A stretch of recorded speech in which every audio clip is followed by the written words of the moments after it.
சீமானுக்கு சம்மன்ஸ் கொடுக்க போயிருக்காங்க காவல்துறை வீட்டுக்கு.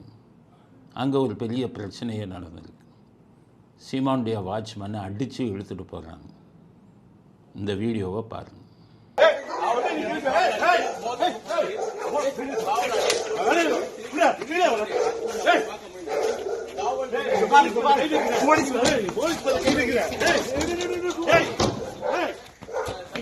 பின்னாடி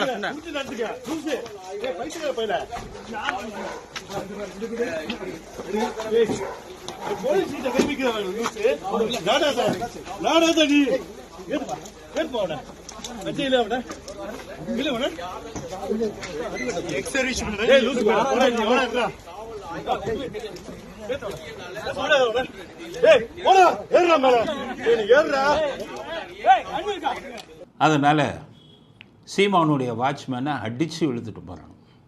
என்ன நடந்தது, இதில் யார் மேலே தப்பு அப்படின்னு பார்க்கணும். அதாவது சீமானுக்கு விஜயலட்சுமி புகார் கொடுத்தாங்க.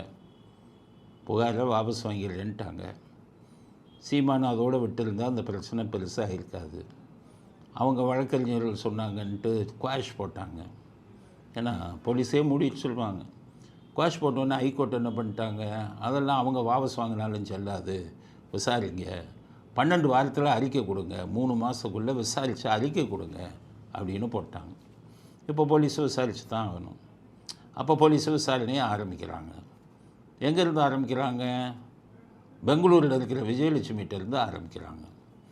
வேக வேகமாக ஓடினாங்க. இங்கே மற்றதில் போலீஸ் அவ்வளோ வேகம் காட்ட மாட்டான். சாதாரண ஆள் போய் நீங்கள் ஒரு கம்ப்ளைண்ட் கொடுத்தீங்கன்னா சிஎஸ்ஆர் கொடுக்க மாட்டான். அங்கே கோர்ட்டு சொல்லணும், அப்போ தான் போலீஸ் வேலை பார்ப்பான். இது பாருங்கள், உடனே ஓடிட்டாங்க. ஏன்னு கேட்டிங்கன்னா ஈவேராவை திட்டினார் இல்லை, அது ஸ்டாலின் விடாதுன்னு இருக்கார்.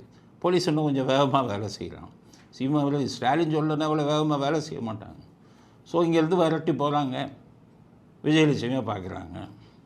விஜயலட்சுமி சில விஷயங்களை போலீஸ்கிட்ட சொல்லிட்டாங்க. சில ஆவணங்களை கொடுத்தாங்களாம். அதுபோல் சில ஃபோட்டோக்களை கொடுத்தாங்கன்னு செய்தி வருது. உடனே வேகமாகிடுச்சு உங்களுக்கு. ஸ்டாலின்கிட்ட சொன்னாங்க, சார் ஆவணம் இருக்குது, ஃபோட்டோ இருக்குது, விஜயலட்சுமி நீ மாறினாலும் நமக்கு கவலை இல்லை, ஹைகோர்ட் சொல்லிடுச்சு, அவங்க சொல்லனாலும் பரவாயில்ல, போலீஸே நடவடிக்கை எடுங்க அப்படின்ட்டு. ஆனால் ஹைகோர்ட்டுக்கும் இது தெரிய மாட்டேங்குது, சட்டம் நீதிபதிகளுக்கும். சரி பார்ப்போம், போலீஸே நடவடிக்கை எடுக்கணுங்கிறாங்க. சரி, அது குற்ற வழக்கில் எப்படி புகார்தாரர் இல்லாமல் போலீஸே நடவடிக்கை எடுக்கிறாங்க, எந்த சட்டத்தில் அதில் அது நிறைய விஷயம் இருக்குது. நீதிபதிக்கு பார்ப்போம், நீதிபதிக்கு தெரிஞ்ச சட்டத்தையே அவர் சொல்லியிருக்கார். சொன்னால் கோபம் எல்லாத்துக்கும், சட்டம் எல்லாருக்கும் உருப்படியாக தெரியறதில்ல அப்படிங்கிறது தான் அது.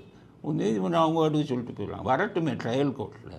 நான் இதை சீமானுக்கு ஆதரவாக பேசுகிறேன், ஒரு வழக்கறிஞராக பேசுகிறேன். இப்படியெல்லாம் சொல்லுவீங்க, பார்ப்போம். சட்டத்தின் மீதே தெரியறதில்ல, சொன்னால் கோவிச்சுக்குவாங்க. நீதிபதிக்கு எதிராக சொல்கிறாங்க, இது நீதிமன்ற அவமதிப்பு இப்படிம்பாங்க. இப்படி தானே? சரி, ஓகே, நீங்கள் சொல்லிட்டீங்க. எந்த ஒரு வழக்கிலாவது புகார்தாரனின் சாட்சியம் இல்லாமல் தண்டனை கொடுத்துருக்கீங்களா? நீதிபதிக்கு தான் கேட்குறேன், சட்ட புஸ்தகத்தை பாருங்க. எந்த ஒரு வழக்கிலாவது புகார்தாரரின் புகார் இல்லாமல் தண்டனை கொடுக்கப்பட்டிருக்கிறதா? உச்ச நீதிமன்றத்துக்கும் சொல்கிறேன், உயர் நீதிமன்றத்துக்கும் கேட்குறேன். சட்ட புஸ்தகத்தை பார்த்துட்டு எனக்கு பதில் சொல்லணும். ரைட், அதுக்கு மேலே பேச விரும்பலை. ஏன்னா சீமானுக்கு இந்த பிரச்சனையில் நாங்கள் ஆதரவெல்லாம் கொடுக்க முடியாது.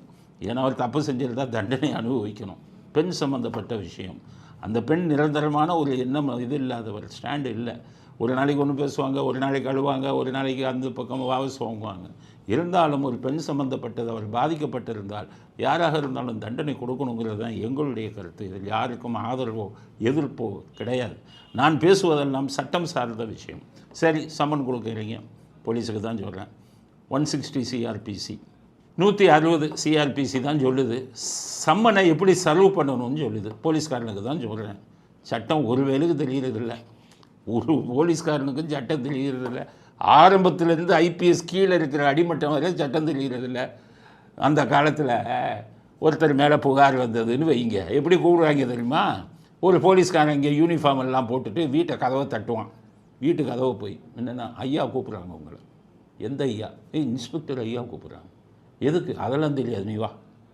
சரி நீங்கள் போங்க, வரேன். அதெல்லாம் முடியாது, நீ வரலைன்னா வண்டியை கொண்டு வந்து ஏற்றுவேன். இப்படி காட்டு மிராண்டித்தனமாக பண்ணிக்கிட்டு இருந்தாங்க ஒரு காலத்தில். சட்டம்ங்கிறது சிஆர்பிசி ஆகுது, மண்ணாங்கட்டி ஆகுது. இது வந்து சிஆர்பிசிங்க குற்ற நடைமுறை சட்டம், அதெல்லாம் போலீஸ்காரருக்கு தெரியாது. கட்ட பஞ்சாயத்து தான், ஐயா கூப்பிட்றா வாயாமா. அதுக்கப்புறம் போலீஸ், அதுக்கப்புறம் சுப்ரீம் கோர்ட்டை போட்டு சட்டத்தை படியா. நீ வந்து சம்மனை கொடுத்து தான் ஒருத்தனை கூப்பிடணும். ஃபோன் பண்ணி ஐயாவை கூப்பிட்றாங்க, போலீஸ் ஸ்டேஷனுக்கு வந்துட்டு போங்க, இதெல்லாம் கொடுக்கக்கூடாதுன்னு இப்போ சொல்லி மரமண்டையில் கொஞ்சம் ஏறி இப்போ தான் சம்மன்ஸ் கொடுக்குறாங்க. முன்னாடியெல்லாம் இது கிடையாது. சரி, சம்மன் கொடுத்தீங்க, சம்மன் எப்படி கொடுக்கணும் அதை படிச்சிங்களா? காவல்துறைக்கு தான் கேட்குறாங்க, சம்மனை படிச்சிங்களா? மேலதிகாரி சொன்னோன்னு போய் நின்றுது. மேலதிகாரிக்கும் சட்டம் தெரியாது, நீங்களும் சட்டத்தை ஃபாலோ. 160 சிஆர்பிசி இந்திய குற்றவியல் நடைமுறை சட்டம் 160 சம்மன் எப்படி கொடுக்கணும்னு இருக்குது. சீமான் மேலே புகார் வந்துட்டா நீ எப்படி சம்மன் கொடுக்கணும் தெரியுமா? ஃபஸ்ட்டு வெர்பலாக சொல்லணும். எப்படி? அவர் ஃபோன் நம்பர் இருக்குல்ல, மொபைல் நம்பருக்கு ஃபோன் அடி, சார் உங்கள் மேலே ஒரு புகார் வந்திருக்கு, ஹைகோர்ட் வந்து விசாரிக்க சொல்லிட்டாங்க, அது சம்மந்தமாக உங்கள்கிட்ட விசாரிக்கணும், உங்களுக்கு ஒரு சம்மன் கொடுக்கணும், எங்கே வந்து கொடுக்கலாம் அப்படின்னு நீங்கள் வெர்பலாக முதல்ல கேட்கணும்.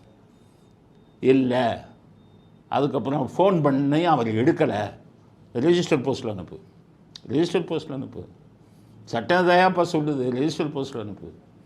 ரெஜிஸ்டர் போஸ்ட்டில் அனுப்பி அவர் வாங்கி உனக்கு அக்னாலஜ்மெண்ட் வரலன்னா, முன்னாடி வாட்ஸ்அப்பில் கொடுப்பாங்க, இப்போ சுப்ரீம் கோர்ட் சொல்லிட்டான் வாட்ஸ்அப்லாம் கொடுக்கக்கூடாது, நேராக கொடுக்கணும்.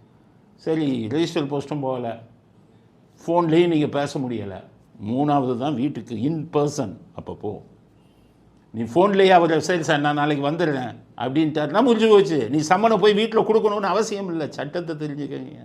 நாட்டில் இருக்கிற சட்டத்தை ஒரு வேலுக்கு தெரியாமல் என்ன இதை நடத்துறீங்க? அதுக்கப்புறம் நீ போ வீட்டுக்கு. ஏன்னா நான் ஃபோன் பண்ண கிடைக்கல, அதுக்கப்புறம் பார்த்தீங்கன்னா ரெஜிஸ்டர் போஸ்ட் அனுப்புனேன், திரும்பி வந்துருச்சு, அப்போ வீட்டுக்கு போ. அப்போ தான் வீட்டுக்கு போகணும்னு சொல்லுது. இவர் எடுத்தோடனே வீட்டுக்கு போயிடுவாராம். போலீஸ் ராஜ்யம் இது அராஜகமாக எடுத்த உடனே. இப்போ இந்த கேஸில் பார்த்தீங்கன்னா எடுத்த உடனே வீட்டுக்கு போயிருக்காங்க. வீட்டுக்கு போனால் சீமான் இல்லை. சட்டம் என்ன சொல்லுது தெரியுமா? போலீஸ் உங்களுக்கு தான் சொல்கிறேன், சட்டம் என்ன சொல்லும், மேலதிகாரி இங்கேருந்து ஃபோன் பண்ணி பிடிச்சிட்டு வாமா, அதெல்லாம் காலம்லாம் போயிடுச்சு. மேலதிகாரி ஸ்டாரையே கழட்டிடுவாங்க. இப்போ நல்ல வழக்கறிஞராக இருந்தால் மேலதிகாரி ஸ்டாரை கழட்டிடலாம். மேலதிகாரி சொல்கிறேன்னு உடனே வீட்டுக்கு போகாதீங்க. வீட்டுக்கு போகிறீங்க, சீமான் இல்லை. சட்டம் என்ன சொல்லுது தெரியுமா? வீட்டில் இருக்கும் வேறு ஒரு ஆணுக்கு, அந்த வீட்டில் இருக்கக்கூடிய ஒரு ஆண் இருந்தால் பெண்ணுக்கு கொடுக்கக்கூடாது. ஒரு ஆணுக்கு இருந்தால் அவங்களுக்கு சம்மணம் கொடுங்கிறான். சீமானு இங்கே இல்லை, ஆண் யாராச்சும் இருந்தால் கொடு. ஆணும் இல்லை அப்படின்னா அதுக்கப்புறம்தான் அந்த சட்டம் என்ன சொல்லுது, சம்மனை கொடுக்கும் அத்தனை முயற்சிகளும் தோல்வி அடைந்தால் அப்போ தான் நீ கதவுல ஒட்டணும். நீ போனவுடனே கதவுல ஒட்டிடுவீங்களா? சீமான் இல்லை, வீட்டில் இல்லை, வரல, வெளியே போயிருக்காருன்னா கதவுல ஒட்டிட்டு வந்துடுவீங்க. அராஜகம். சட்டம் ஒரு வேலைக்கு தெரியறதில்லை. ஆக இதில் போய் என்ன பண்ணியிருக்காங்க, சீமான்கிட்ட போயிருக்காங்க. வாட்ச்மேனை கேட்ட உடனே அவர் சீமான் உள்ளே இல்லைன்ட்டாங்க. உடனே ஒட்டிட்டான். இதில் கேட்டில்.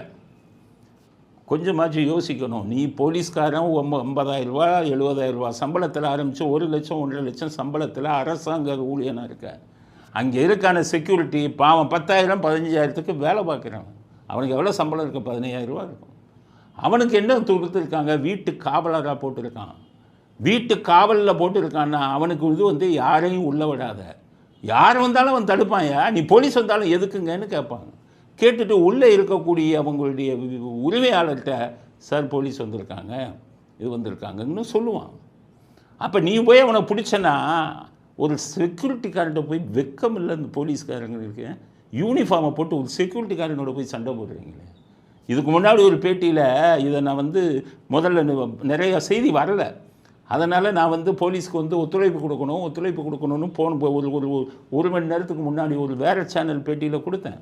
இப்போ எனக்கு நிறைய செய்திகள் வந்திருக்கு. அதனால தான் இவங்க மேலே நான் குற்றச்சாட்டை கொண்டு வரேன், போலீஸ் மேலே. நீ போனேன் போலீஸு உனக்கு வந்து செக்யூரிட்டிக்காரன் அவன் வீட்டில் கேட்டு தான் சொல்லுவான், உனக்கு அடிமையாக நீயா சம்பளம் கொடுக்குற, உங்கள் கமிஷனர் சம்பளம் கொடுக்குறாரா மாதம் சம்பளம் செக்யூரிட்டிக்கு, அவர் சீமான் கொடுக்குறாரு இல்லையா, அவருக்கு போய் சொல்கிறாரு, வெளில கேட்குறாரு, ஐயா இல்லைன்னு சொல்லுங்கன்னா ஐயா இல்லை அப்படின்னோடனே இதில் ஒட்டுறான் கேட்டில். அவன் சொல்கிறான் கேட்டெலாம் ஒட்டாதையா, என் வேலை போயிடும் அப்படிங்கிறான்.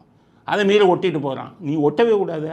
If all the measures even after all the measures if the accused has not complaint with the notice, அதுதான் இதில் சட்டத்தில் வருது. நீ செஞ்ச அத்தனை முயற்சியிலையும் அவன் வந்து ஒத்துழைக்கலைன்னா தான் கொடுக்கணும். வீட்டில் ஆள் இல்லைன்னு ஓட்டக்கூடாது. நீ ஓட்டின, அவன் கிழிச்சான், கரெக்டு, கிழிச்சது ரைட்டு, சட்டப்படி ரைட்டு. நீ எல்லா முயற்சியும் எடுக்காமல் எப்படி போய் ஓட்டின? கிழிச்சான், ஓட்டினேன். உடனே இங்கேருந்து போயிடுச்சு. போன உடனே குதிச்சுட்டாங்க. போலீஸ் நோட்டீஸாக கிழிக்கிறதா? ஆமாம், லாடுங்கம்மா, வானத்துலேருந்து குதிச்சவன். சட்டத்துக்கு முன்னாடி எல்லாம் சமமையா? எப்படி எப்படி அவன் கிழிச்சான்னா, நீ வந்து எல்லா இதையும் முயற்சி செஞ்சுட்டு இல்லைன்னா, ஆள் இல்லாத வீடுனா ஒட்டிட்டு போவான். ஆள் இருக்கிற வீட்டில் ஒட்டுறதுக்கு யோசிப்பான். ஆள் இருக்கிற வீட்டில் வரமாட்டேன்னு சொன்னால் தான் நீ ஒட்டணும். எல்லா முயற்சிகளும் எடுக்கணும். எடுக்காமல் ஒட்டினா அவன் கிழிப்பானா இல்லையா? கிழிச்சான். கிழிச்சது ரைட்டு. ஒரு இதாக சொல்கிறேன், நான் ஒரு வழக்கறிஞராக சொல்கிறேன். அவன் கிழிச்சது ரைட். உடனே போய் ஒரு போலீஸ் படையை கூட்டிகிட்டு வந்து அவனை அடித்து இழுத்துட்டு போகிறான்.